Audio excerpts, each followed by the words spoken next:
Hi everyone, Janie here. Welcome back to my garden. I have to say, I wanted to come on here and talk about this a little bit because I have to admit, ever since I finished my July 30-day garden transformation, I have been feeling a little lost because for 30 days, I knew what I was doing every single day. I didn't have to think about it.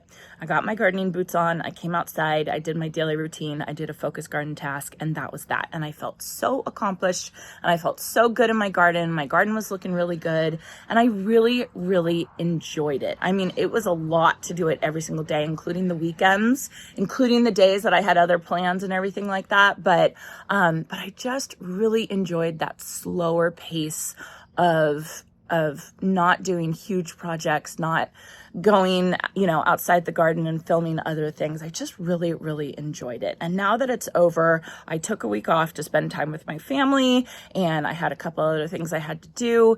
And now I'm back to kind of like, okay, what's next? And I have this pull, being a content creator, being on YouTube, I have this pull to do like a big project and make it really, really interesting and a huge transformation in the garden in one day. And I've just realized that I'm just not there right now. One, it's not the right time of year to be doing anything like that. And two, we've spent the last 3 years doing like really huge transformations on this garden. And now I just really think I want to enjoy my garden and I want to enjoy the time I have out in my garden. So I think without putting limitations on myself, I'm sorry, I hope this is not boring any of you. I just want you to know my thought process.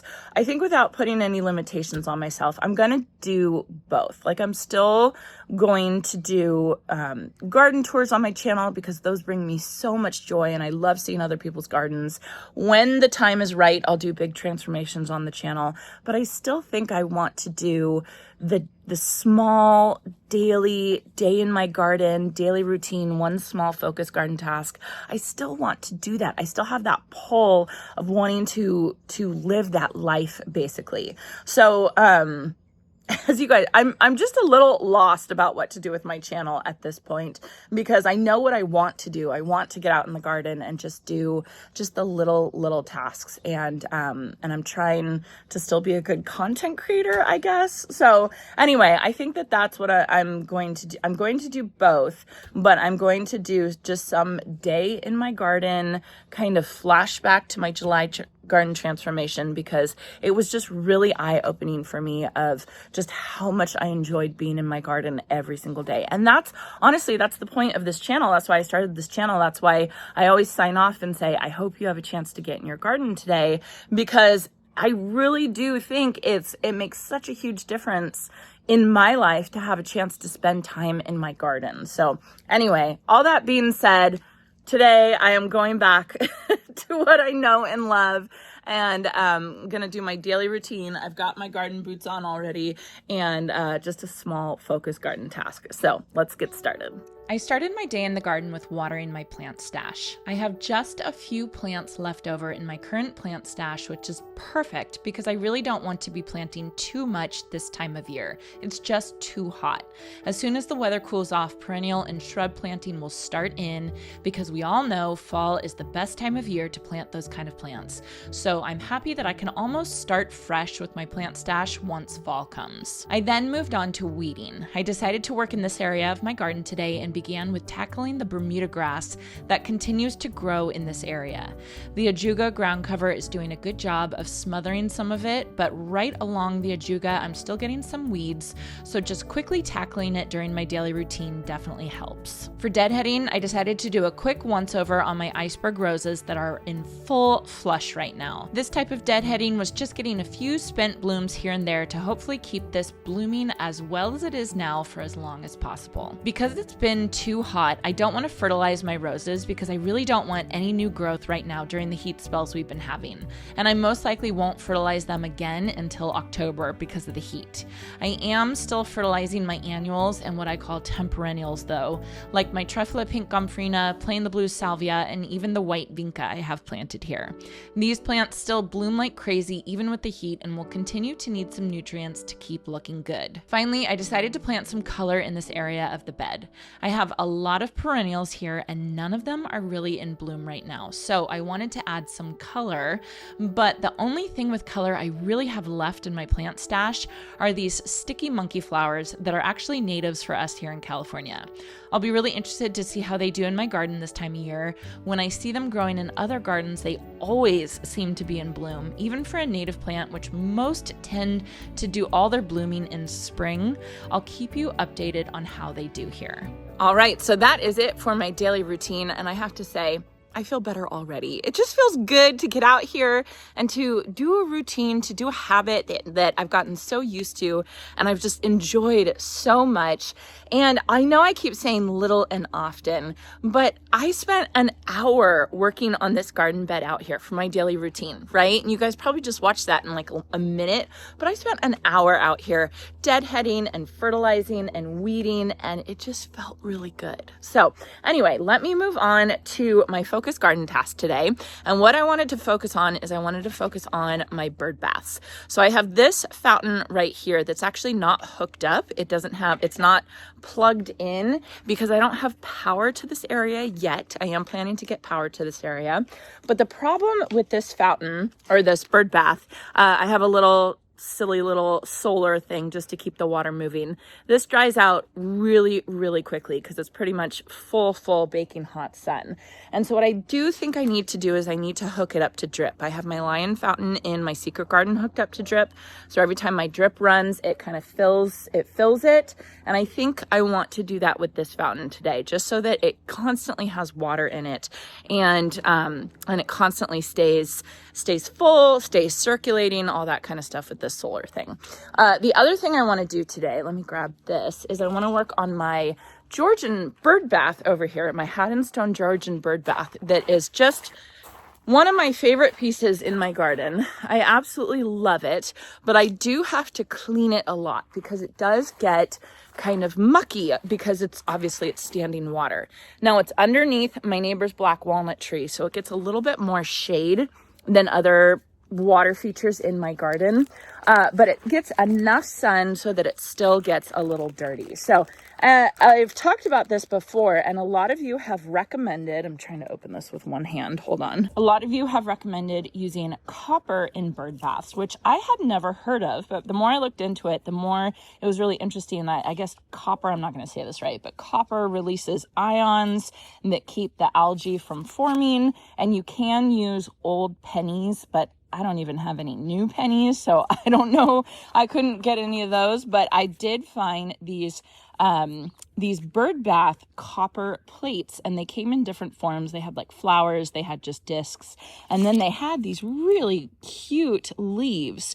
And so that's what I'm going to put. I'm going to clean this out. I let it dry out, and I'm going to clean it out. And then I'm going to put these in and just see how much it helps with the algae formation in my bird bath. So anyway, I know that that's a small task today, but I'm kind of excited to see how these work. So I think I'm going to do the other bird fountain first, hook that up to drip, so that I don't have to worry about filling that up. This one is right next to my hose link, so it makes it so easy for me to just fill it up. So I don't feel like I need to hook that up to drip. It's in the middle of the pathway, so I really couldn't hook it up to drip anyway. But I don't feel the need as much to hook, to have something fill that because it's so easy for me to do it. Anyway, I'm rambling. Let me get started with my focus garden task today. Okay, so the idea is that I am going to hook a drip irrigation tubing from the tubing down here and then have it spill into the fountain here. And I could not figure out how I was going to get it to hook onto this fountain. I don't want to drill into it or anything like that. So I finally decided on using a piece of bamboo cane and making a little stand that I can hook the drip onto and then kind of like a fountain almost pour it into the bird bath. So I'm going to try this and see how it works and then run the drip irrigation and make sure that it actually gets to the bird bath. Okay, now for the tubing, I'm just going to cut a piece of this.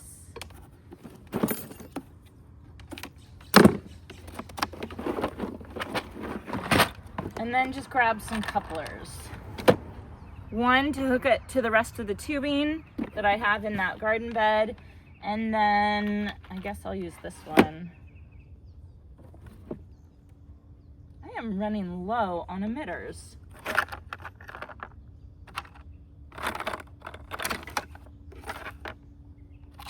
I have to go shopping. All right, well, let me try this one. I didn't want to use this one. This is a 2 gallon per hour emitter. I didn't want to use this one because it's red and I feel like I'm going to be able to see it. I could probably paint it or something, but I was hoping to find a black one. The black ones are the 1 gallon per hour ones, but I seem to be all out of those. So anyway, let me hook this and see if we can rig it. I have some zip ties over in the other cart over there. So let's see if we can rig it to make it work. You know what makes more sense? Zip tying it on while it's not in the middle of 3 rose bushes, because I don't want to get poked.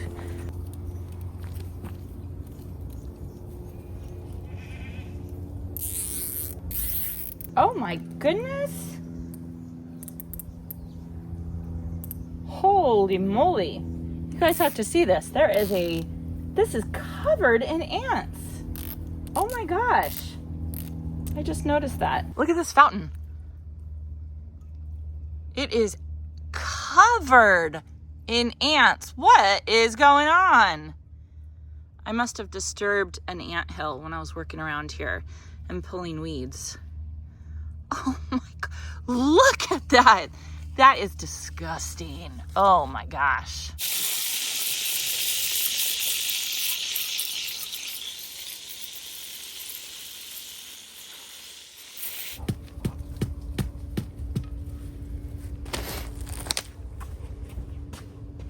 Okay, so an important thing about if you have drip going to a bird bath or a fountain is you don't want the emitter sitting in water.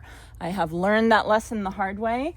So you want it just sitting above it. So I'm gonna do that.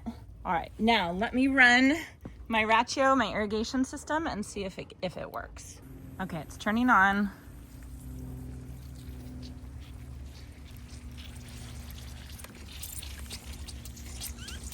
And there we go.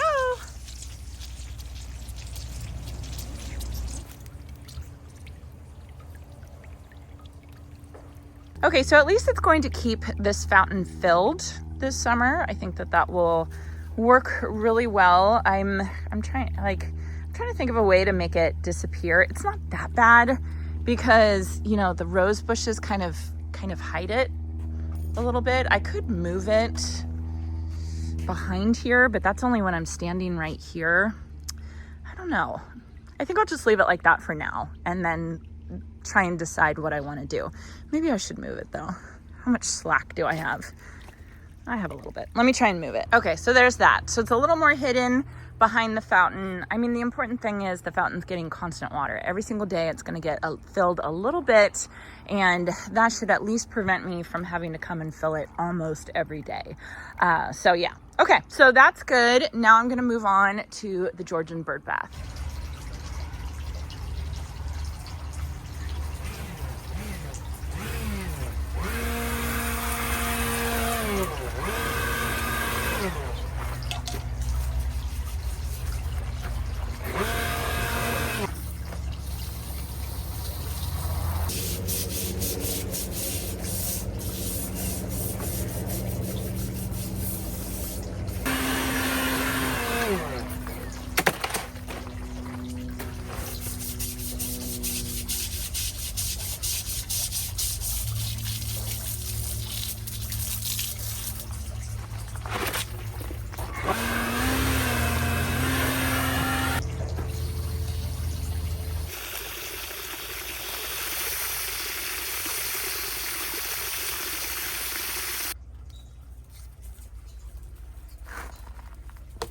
Okay, so here's a closer look at what they look like. And if you look really closely, there's a little bit of writing right there. I don't think you guys can see it, but it says 99.9% pure copper.